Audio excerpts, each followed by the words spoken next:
जहां ये चाइना में जाकर के जो अब्बा बनने का प्रयास किए हैं पूर्वोत्तर भारत का, और ऐसे में भारतवासियों और भारत की सुरक्षा को कॉम्प्रोमाइज कराकर चाइना को अपनी जगह पर एंट्री करा देना, इसके लिए सबसे बड़ी ब्लेसिंग है। मैं आपको बता रहा हूं, यह आदमी अगर थोड़े दिन और रह गया तो ये चाइना को वहां पर बिठा देगा कि साहब मेरी भी सुरक्षा वैसे ही करो जैसे।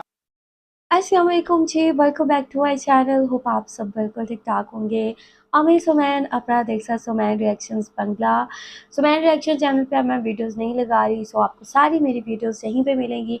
तो आप लोगों ने लास्ट में मेरे चैनल को सब्सक्राइब करना है। यहाँ पे जी बात करेंगे बांग्लादेश के जो चीफ एडवाइज़र हैं मोहम्मद यूनुस।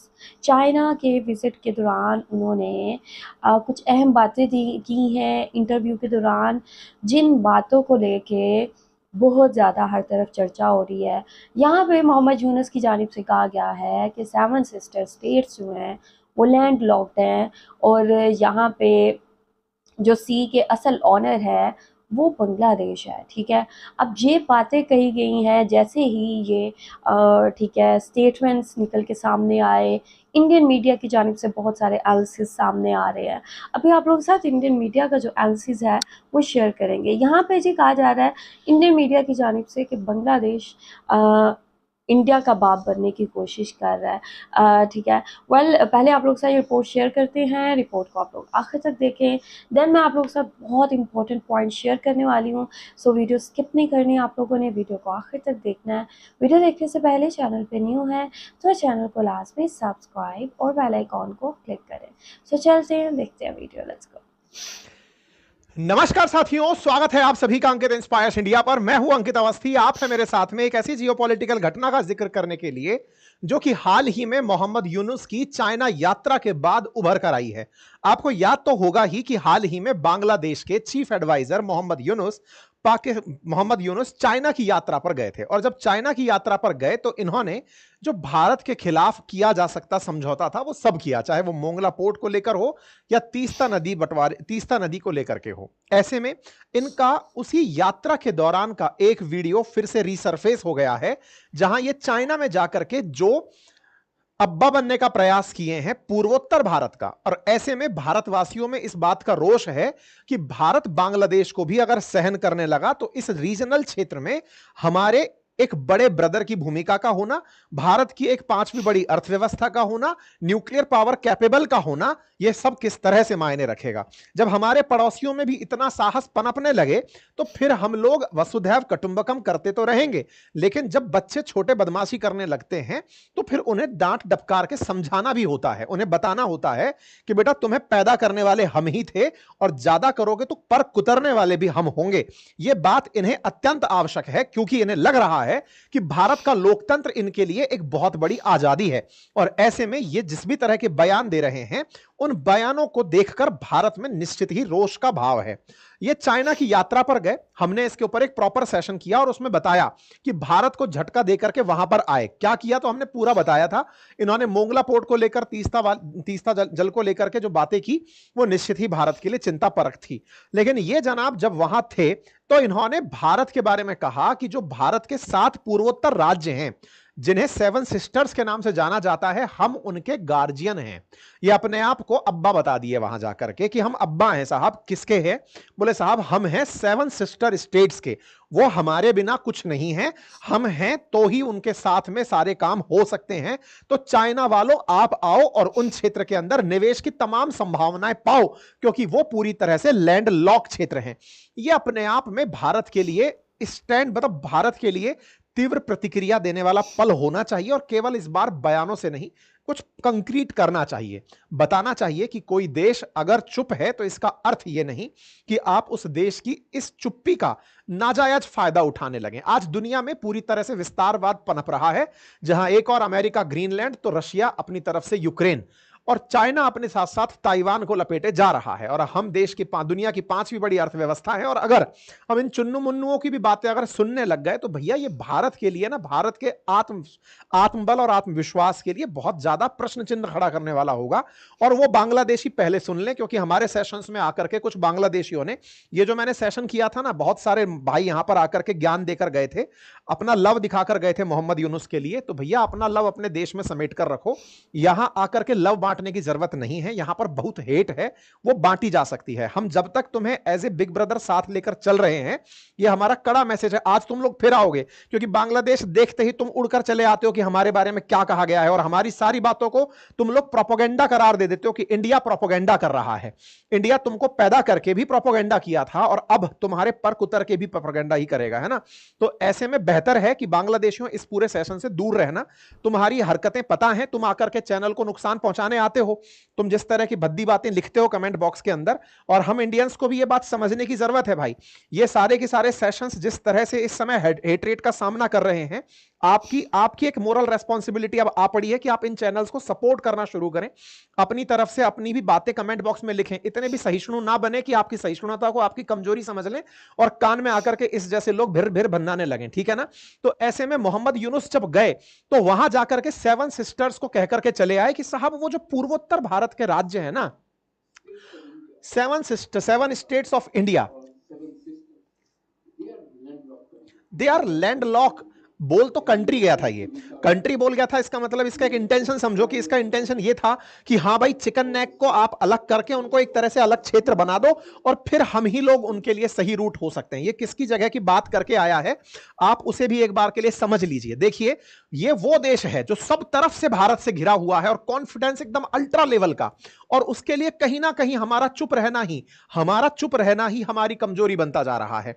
आप सोचें, जो देश सब तरफ से भारत से घिरा हुआ है, भारत की किसी 1/10वें हिस्से तक जिसकी जीडीपी ना हो, जिसके पास किसी प्रकार का कोई संसाधन, आत्मरक्षा कुछ नहीं है, एक प्रधानमंत्री तो ये लोग बना नहीं पा रहे हैं, एडवाइजर को अपने माथे पर बिठाए चल रहे हैं और फेंक रहे हैं लंबी लंबी कि ये चाइना के साथ जुड़ करके कुछ कर लेंगे।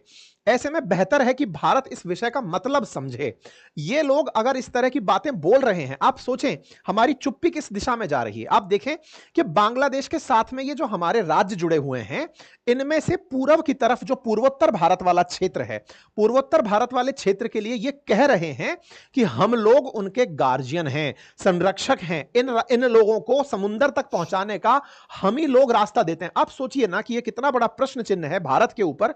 इसके जस्ट ऊपर भूटान भी बैठा है, उत्तर की तरफ नेपाल भी बैठा है। नेपाल और Bhutan landlocked country proper itself हैं, और उन देशों को भारत के द्वारा और बांग्लादेश के द्वारा समुद्र रूट दिया जाता है। इस बंदे ने वहां जाकर के इस विषय पर कोई चर्चा नहीं की कि बांग्लादेश इटसेल्फ नेपाल और भूटान के लिए भी एक बेहतर विकल्प खोल सकता है।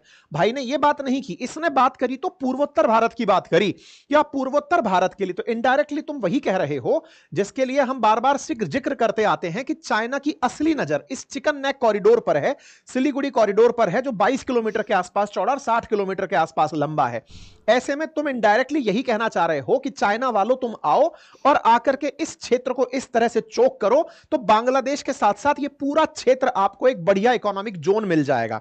इतना ही नहीं, इनके जो असली विजन है वो इस तरह से है कि अगर तुम लोग यहां आते हो, क्योंकि म्यांमार के अंदर ऑलरेडी चाइना सीमैक बनाने का प्रयास कर रहा है। आप इंटरेस्टिंगली समझें, यह भारत के लिए कितना बड़ा एक सिक्योरिटी थ्रेट है, हमारी चुप्पी हमारे लिए कितना बड़ा नुकसान का कारण बन सकती है। आप समझिए कि यह जानबूझकर किया गया उकसावा है, इसको समझने का प्रयास करें। बांग्लादेश के अंदर ये चाहते बिल्कुल वैसे ही हाल हैं जैसे यहां से होकर के इन लोगों ने सीपैक बनाया हुआ है, चाइना पाकिस्तान इकोनॉमिक कॉरिडोर, और उसको इन्होंने भारत का जो ऑक्यूपाइड कश्मीर वाला हिस्सा है उसमें से निकाला हुआ है। अब आप देखें कि ये क्या सपना दिखा रहा है, और भारत को इसको समय रहते हुए इस पर कार्रवाई की आवश्यकता है। कैसे? आप देखें कि बांग्लादेश के अंदर चाइना का क्या इंटरेस्ट हो सकता है? कुछ नहीं। चाइना को इंटरेस्ट दिलाने के लिए यह आदमी क्या देके आया है कि आप लोग ना इस क्षेत्र पर क्यों ध्यान नहीं दे रहे हो। कौन से क्षेत्र पर? भाई अरुणाचल प्रदेश के ऊपर की तरफ तो चाइना ऑलरेडी बैठा है, तो चाइना यहां बैठा है। चाइना अरुणाचल प्रदेश को ऑलरेडी क्लेम करता है, वो भारत के साथ इस बात पर ही डिस्प्यूट कर लेता है कि आपका अरुणाचल प्रदेश है या नहीं, क्योंकि हमारी चुप्पी हमारी कमजोरी बन जाती है। ऐसे में अरुणाचल प्रदेश को लेकर के चाइना आए दिन क्लेम किए रहता है, और यह आदमी क्या बोला है कि आप इस क्षेत्र को समझो ना, आपके लिए एक रास्ता है। आप समझ रहे हैं, ये कहना ये चाह रहा है कि बांग्लादेश से पूर्वोत्तर भारत की तरफ जाएं तो हम आपको बेहतर विकल्प दे सकते हैं। बस यही तो नहीं बोल के आया कि आप बस इस लाइन को कंटिन्यू कर दो। तो टेक्निकली भारत के दोनों तरफ से चाइना को आपने रास्ते दे दिए। चाइना को इधर की तरफ से आपने अरब सागर से रास्ता दे दिया, जिसको चाइना पाकिस्तान इकोनॉमिक कॉरिडोर कहते हैं। ठीक इसी तरह से आप अगर यहां से देखें तो चाइना बांग्लादेश इकोनॉमिक कॉरिडोर हो जाएगा। इंडिया को तो ये लैंडलॉक कंट्री बोलकर किनारे कर ही दे रहे हैं ना, कि आप तो यहां से अगर इनको हटा दिए, क्योंकि डोकलाम 2017 में जब विवाद हुआ था तो यहां तक जो भूटान के किनारे चला आया चाइना था, अब वो बांग्लादेश के माध्यम से, क्योंकि वो खुद कह रहा है कि 10% खर्चा तो मैं उठा लूंगा इस पूरे प्रोजेक्ट का, तीस्ता वाले का। तो आप यहां से एक स्ट्रेटेजी तैयार कर रहे हैं कि भारत को, शेष भारत को पूर्वोत्तर भारत से कैसे अलग करें, और आप उसको ऑप्शन ये देकर आ रहे हैं कि आप यहां से चले आओ। ऑलरेडी चाइना वालों ने म्यांमार से होकर के सीमैक का काम तो शुरू कर ही दिया है। चाइना म्यांमार इकोनॉमिक कॉरिडोर पर काम चल रहा है, और ये भाई साहब जाकर के पूर्वोत्तर भारत को उसके लिए एक ऑल्टरनेटिव देकर आते हैं कि सर आप अगर यहां से आएंगे तो आपके लिए बेहतर होगा, क्योंकि यहां से ब्रह्मपुत्र नदी घुसी रही है अरुणाचल प्रदेश में, उनके लिए बकायदा घुसने के लिए एक रास्ता निकल कर आ गया। तो यह चीज अपने आप में भारत के लिए अत्यंत चिंता का विषय है। इस तरह की सोच वाले लोग अगर उपस्थित हैं और उन्हें 1% भी इस बात का डर नहीं है कि भारत के साथ बॉर्डर साझा करते हुए ऐसी गुस्ताखी ये लोग कर पा रहे हैं, तो भारत को इसके ऊपर एग्रेसिवली रिएक्ट करने की जरूरत है भाई। और रिएक्ट अब केवल बयानवीन बनने की बात ना हो। भारत बार बार बयान देता है कि हम निंदा करते हैं, हमने फिर एक बार निंदा कर दी, हमने यूं फेंक के निंदा मारी कि उन्होंने कहा आहा हा हा आहत हो गए। वो सब डायलॉग बाजी अब काम नहीं करेंगी। भारत को समझना होगा स्ट्रेटेजिकली इस बात को, और वो समझना यह होगा कि इन लोगों की भी एक चिकन नेक है जिसको काटने की जरूरत है। और वो क्या है कि त्रिपुरा से ना, ये चटगांव के बीच में यहां पर एक क्षेत्र है, भारत बकायदा त्रिपुरा से एंट्री मारे और यहां से एंट्री मार करके सीधा बंगाल की खाड़ी में सीधा लैंड हो। और ये जो रास्ते के लिए बार बार हम इनसे मोंगला मांगते हैं कि सिलीगुड़ी कॉरिडोर मांगते हैं, सीधा हम ही अपने क्षेत्रों में एंट्री करें और इस पूरे क्षेत्र को, क्योंकि ऑलरेडी ये कॉक्स बाजार वाला जो क्षेत्र है, यहां पर रोहिंग्याओं से तो ये खुद ही पीड़ित चल रहे हैं। ऐसे में भारत यहां से एंट्री मारकर अपने लिए बिल्कुल वैसी ही नीतियां अपनाए जैसे दुनिया के लोग अपना रहे हैं। भारत का रिएक्शन भी नहीं आएगा, दुनिया का कोई देश इसकी प्रतिक्रिया करने भी नहीं आएगा, क्योंकि उन्हें पता है कि भारत अपनी सुरक्षाओं को सुनिश्चित करने के लिए कर रहा है। और अगर हम ये काम भी नहीं किए तो फिर इस जैसे लोगों को हम अपने लिए एक नासूर बनाकर बैठ जाएंगे। मुझे तो समटाइम्स ऐसा लगता है कि भारत को अपनी प्राथमिकताओं में इस वाले कॉरिडोर को पहले प्राथमिकताओं में रखना चाहिए, पीओके से पहले इसको रखना चाहिए। कि पीओके तो ठीक है, हम ले ही लेंगे, क्योंकि उसके लिए एक स्ट्रेटेजिक प्लानिंग अलग लेवल की चाहिए, क्योंकि हमें पाकिस्तान चाइना से कंबाइंड निपटना है वहां पे। लेकिन यहां तो एक बार में खेल खत्म करो ना, ताकि दुनिया को यह तो लगे कि आप लोग प्रेजेंट हैं।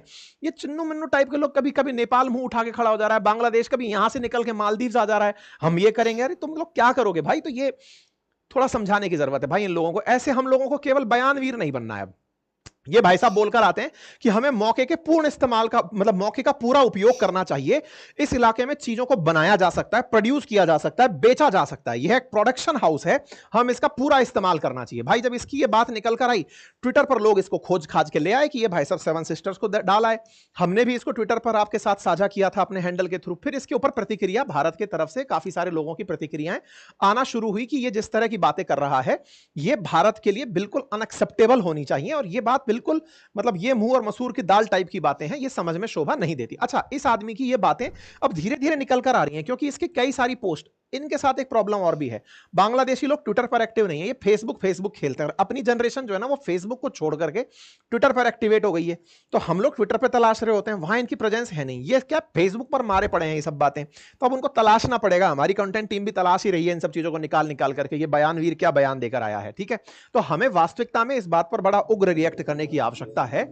और ऐसे में इनकी जब 4 दिवसीय यात्रा हुई, तो ये इस बात को यहां पर इनके जो प्रोटोकॉल मतलब ऑफिसर थे उसके साथ भी बोल करके आया है।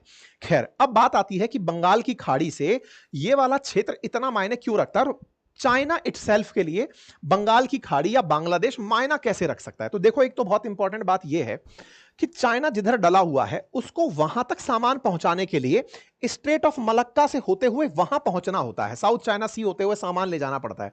चाइना को बंगाल की खाड़ी, इंडियन ओशन, अरेबियन ओशन, इनमें बहुत ज्यादा रीच चाहिए। क्यों चाहिए? क्योंकि चाइना की जो ऑयल की आपूर्ति है ना, वो गल्फ से ही होती है, पर्शियन गल्फ से होती है। और ऑयल की आपूर्ति के लिए पाकिस्तान से वो एक रूट तो बना ही रहे हैं, इधर से भी वो एक अगर रूट बना लेते हैं तो उनका बहुत सारा मार्ग बच जाएगा। दूसरा, चाइना को अगर अफ्रीका तक माल पहुंचाना है या गल्फ कंट्रीज तक माल पहुंचाना है या इंडियन सबकॉन्टिनेंट की कंट्रीज, चाहे श्रीलंका हो फिर चाहे और दक्षिण की तरफ जो देश है वहां हो, उन तक भी अगर सामान डिलीवर करना है तो उसके लिए यहां वाली कनेक्टिविटी बहुत ज्यादा मायने रखती है। पहला कारण तो यह है। साथ ही साथ में बंगाल की खाड़ी अपने आप में, अगर आपको चाइना पैसिफिक ओशियन की तरफ जाना है तो इंडियन ओशियन से पैसिफिक ओशियन जाते समय आपको बंगाल की खाड़ी क्रॉस करनी पड़ती है। तो मैरीटाइम कनेक्टिविटी में इसका बहुत महत्व है। इसी कारण से इसे चोक पॉइंट भी माना जाता है कि जिसने इंडियन ओशियन पर कंट्रोल कर लिया वो आने वाले समय में दुनिया के ट्रेड पर कंट्रोल कर सकता है। इसीलिए आपको याद हो तो Indo Pacific strategy America call करता है इस जगह को कि भाई हमको इसके लिए पर्टिकुलर एक स्ट्रेटेजी बनानी पड़ेगी। दुनिया में सारा की सारा ट्रेड का रूट इंडियन ओशियन होकर के वाया बंगाल की खाड़ी होकर जा रहा है। ऐसे में भारत भी अंडमान निकोबार में जो अपना स्ट्रेंथ जो मजबूत करने की प्रयास कर रहा है वो सारे के सारे इसी पर्टिकुलर डिमांड के अकॉर्डिंग किए गए काम है। ठीक है, साथ ही साथ में यहां पर नेचुरल रिसोर्सेज हो या फिशिंग, क्योंकि चाइनीज लोग जो हैं वो मराइन इकोसिस्टम पर बहुत डिपेंड करते हैं, क्योंकि वो फिश कंज्यूम करते हैं या फिर जो समुद्री जीव जंतु हैं उनको अपने भोजन के लिए कंज्यूम करते हैं। और बंगाल की खाड़ी उस मामले में बहुत रिच है, यहां पर बड़ी मात्रा में फिशिंग इंडस्ट्री काम करती है। ट्रेड और शिपिंग के साथ साथ, क्योंकि बांग्लादेश जो है वो टेक्सटाइल इंडस्ट्री में, क्योंकि अंग्रेज भी कभी इसी क्षेत्र के लिए यहां पे आए थे, तो ये अपने आप में उनके लिए काफी सारा महत्वपूर्ण स्थान बन जाता है। जब बिम्स्टेक की समिट हुई थी वर्ष 2016 के आसपास, तो इसके बारे में प्रॉपर एक लेख छपा था जिसमें यह कहा गया था कि बंगाल की खाड़ी में अगर कोई भी देश निवेश करता है तो वो बिलियंस ऑफ डॉलर्स के रास्ते खोल देता है। इसके ऊपर प्रॉपर लेख 2016 से चले आ रहे हैं कि यहां पर इतनी प्राइम अपॉर्चुनिटीज है दुनिया के लिए बंगाल की खाड़ी में निवेश करने की कि यहां से चाइना, साथ ही साथ म्यांमार, थाईलैंड, बांग्लादेश, इंडिया बहुत सारे रिच पोटेंशियल को एक्सेस कर सकते हैं। और यही कारण है कि चाइना वाले मोंगला पर नजर डलाए बैठे। ये वही वाला मोंगला है, अगर आपको याद हो, जो कि शेख हसीना के टाइम पर भारत के साथ था। लेकिन अब क्या हुआ है कि मोहम्मद यूनुस इसको जाकर के चाइना वालों को दे आए कि सर आप इस पर काम करें। हुआ यह था कि चाइना वालों को जब मोंगला नहीं मिल रहा था तो वो पायरा लेकर काम चला रहे थे। अब पायरा छोड़ो, अब ये मोंगला पर ही फोकस करना शुरू कर दिए हैं, क्योंकि ये जाकर के उनके साथ बात करके आ गए।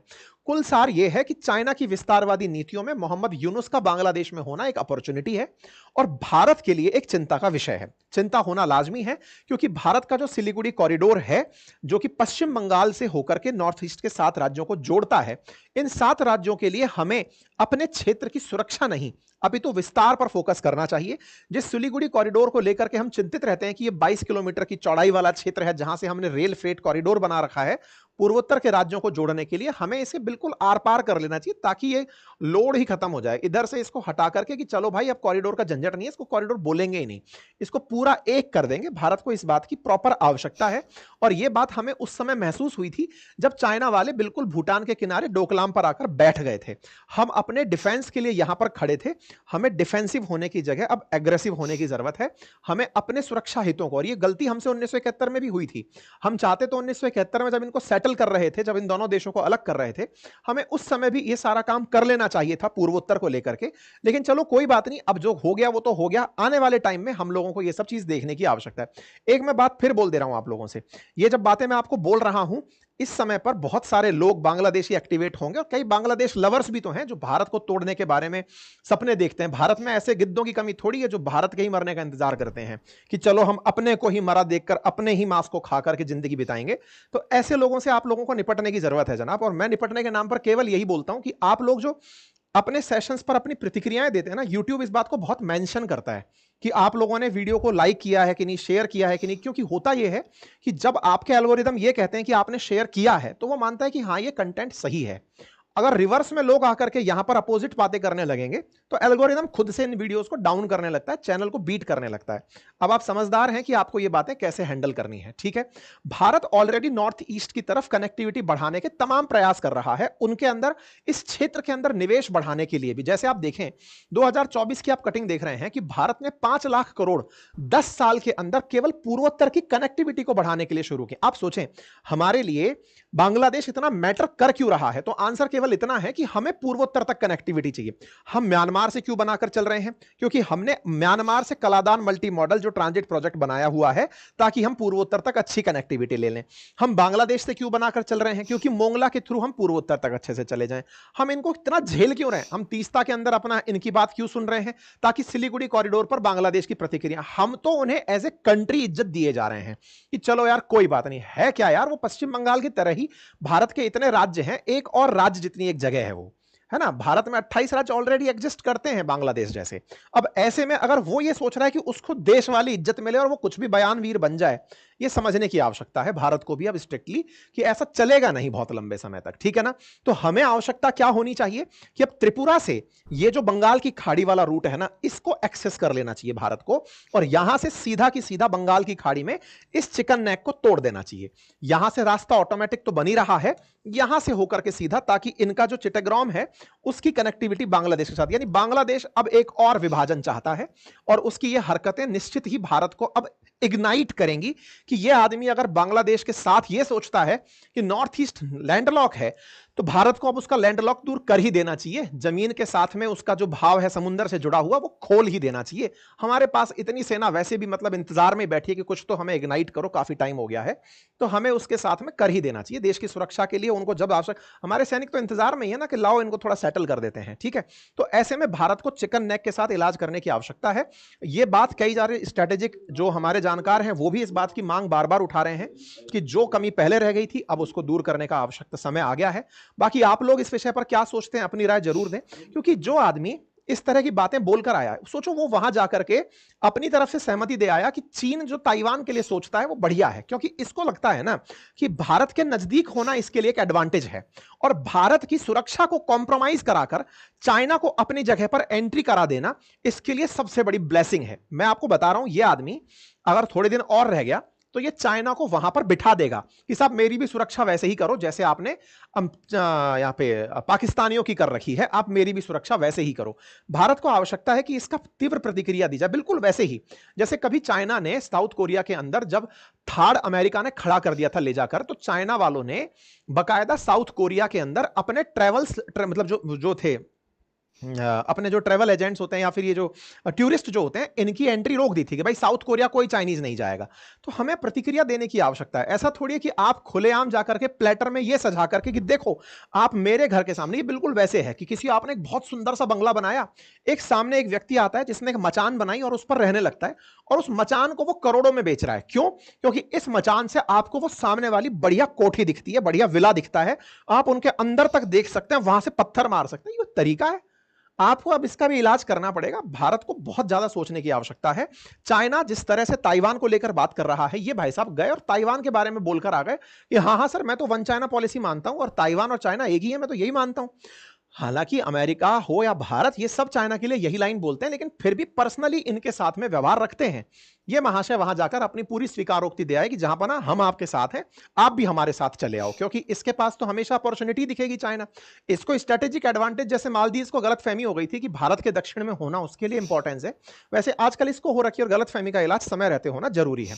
हालांकि ताइवान की प्रतिक्रिया बांग्लादेश को आ गई है कि बेटा ना उछलो ज्यादा, लेकिन भारत को भी प्रतिक्रिया देने की आवश्यकता है, केवल बयान से नहीं। बस ये बयान वाली जो चीजें है ना, निंदा तो कतई नहीं करनी है भाई, बोलना ही नहीं है, एकदम चुप, ठीक है। तो उम्मीद है कि आप लोगों को ये जानकारी समझ में आई, और हाँ मैं आप सबसे इसमें समर्थन चाहता हूं कि आप इस सेशन को ज्यादा से ज्यादा साझा करें, और हम जल्दी ही क्या स्ट्रेटजी हो सकती है, क्या भारत कर सकता है, उन तमाम चीजों को लेकर एक और वीडियो आपके सामने लेकर आ रहे हैं।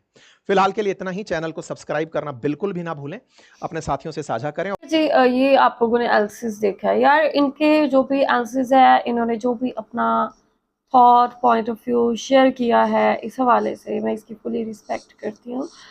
हर किसी का एक अपना पॉइंट ऑफ व्यू होता है, हर इंसान एक चीज़ को डिफरेंट, उसका नज़रिया होता है उसको देखने का। यहाँ पे बांग्लादेश चाइना के करीब क्यों हुआ है, सवाल ये पैदा होता है कि आखिर कौन सी ऐसी वजूहत थी कि चाइना बांग्लादेश को अपने करीब कर लिया उसने, और बांग्लादेश इंडिया से क्यों दूर हो गया। ठीक है, यहाँ पे जो फॉरेन पॉलिसी है दैट इज़ मोस्ट इम्पोर्टेंट, और जब भी हम अपनी फॉरेन पॉलिसी बनाते हैं तो उसमें हमने हर एक चीज़ को जो है मुद्देनज़र रखना होता है। वी कैन नॉट से कि यार हम बिग ब्रदर हैं, other country is smaller one, ठीक है। लाइक कंट्री इज कंट्री, ठीक है। अब कोई छोटी कंट्री बड़ी कंट्री है, नो मैटर। और अगर मालदीव्स की बात करें तो मालदीव्स की जानिब से भी इसी चीज़ को लेके काफ़ी ज़्यादा ऑब्जेक्शन किया जाता था कि इंडिया हमें एक छोटी कंट्री के तौर पे ट्रीट करता है, जो कि बिल्कुल भी हम बर्दाश्त नहीं कर सकते। और अगर इंडिया को हमारे साथ अच्छे रिलेशंस रखने हैं तो उसे हमारे बराबर आके बराबरी की सतह पे हमारे से बात करनी होगी। ये नहीं कि यार हम बड़े हैं तो आप छोटे हो, ठीक है। जब कंट्री के बेस पे बात होती है तो कंट्री टू कंट्री होती है, there is no big, there is no small, ठीक है। कोई बड़ा नहीं कोई छोटा नहीं, ठीक है। वेल ये मैं मालदीव्स की जो बात है वो बता रही हूँ। खैर यहाँ पे कौन सी ऐसी चीज़ें हैं कि जिनकी वजह से बांग्लादेश इंडिया से दूर हुआ है, ठीक है। यहाँ पे सबसे पहले सोचने की बात तो ये है, ठीक है। यहाँ पे इंडिया को जो स्ट्रेटजी यूज़ करनी चाहिए थी वो ये थी कि बांग्लादेश के साथ बहुत तहम्मुल के साथ, बहुत पेशेंस के साथ जो चीज़ें हैं उनको सॉर्ट करते हैं, ताकि जो भी लाइक चीज़ें हैं जिसमें इंडिया को फ़ायदा होता है इंडिया फ़ायदा हासिल करता, जहाँ पे बांग्लादेश को फ़ायदा हासिल होता है वहाँ पे बांग्लादेश को मिलता है, ठीक है। तो जब भी कंट्री टू कंट्री एग्रीमेंट्स होते हैं तो ये चीज़ें बहुत इंपॉर्टेंट होती है। सो यू कैन नॉट से कि यार वी आर बिग एंड हमारा decision is should be your priority और एनीथिंग, ठीक है। तो आई थिंक यहाँ पे जो ये चीज़ है, आई थिंक इंडिया को थोड़ी सी इसमें ना लाइक बेहतरी लाना होगी, क्योंकि ये चीज़ देखने की ज़रूरत है कि वाई बांग्लादेश दूर क्यों हो रहा है, ठीक है। और इन चीज़ों को बहुत ज़्यादा सीरियसली एनालाइज करना होगा, ठीक है। और ये एक बहुत बड़ा इशू है कि हम कंट्री लेवल पे इस तरह की चीज़ें हो रही हो तो हम उसको जज्बाती अंदाज में बयान नहीं कर सकते और हमें उसे बहुत ज़्यादा सीरियस वे में देखना होता है। तो यहाँ पे तो अब इंडिया की फॉरेन पॉलिसी पर डिपेंड करता है कि वो लाइक पहले किस तरह बांग्लादेश को ट्रीट कर रहे थे एंड स्टिल अगर उनका लाइक बिहेवियर में कितना चेंज आया है। आई थिंक यहाँ पे नरमी लेके आना अपने बिहेवियर में बहुत ज़रूरी है हर कंट्री को, क्योंकि आप नेबरहुड के साथ रहते हैं, ज़ाहिर सी बात है आपने उनके साथ हमेशा रहना है। So you need to be very careful. और फाइट से, लड़ाई से, झगड़े से कभी भी ऐसे इशू रिजॉल्व नहीं होते, ठीक है। वेल इन्होंने काफ़ी लंबा एनालिसिस दिया है। आप लोग क्या कहेंगे इस हवाले से, आप लोगों का क्या कहना है। मोहम्मद यूनुस ने 7 सिस्टर स्टेट्स के हवाले से कहा है कि वो लैंड लॉक्ड है और हम जो है सी के गार्डियन है, तो अगर हम चाहें तो उनको ठीक है ये रास्ते दें। वेल यहाँ पे ऑलरेडी सबको पता है कि इंडिया बांग्लादेश के रास्ते इस्तेमाल करके जो 7 सिस्टर स्टेट्स हैं वहाँ पे जो है चीज़ें जो है भेजता है, ठीक है।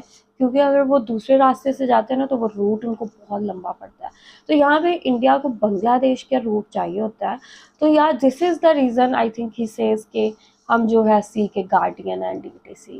यार आप लोगों का क्या एनालिसिस है, क्या थॉट है, आप लोग जो भी कहना चाहते हैं लास्ट में बताएं कमेंट सेक्शन में। वीडियो को लास्ट में लाइक और शेयर करें ताकि वीडियो ज़्यादा दूर तक जा सके और ज़्यादा लोगों का जो पॉइंट ऑफ व्यू है वो सामने आ सके। अभी वीडियो को यही ख़त्म करेंगे। I will see you till then, take care, अल्लाह हाफिज़, बाय बाय।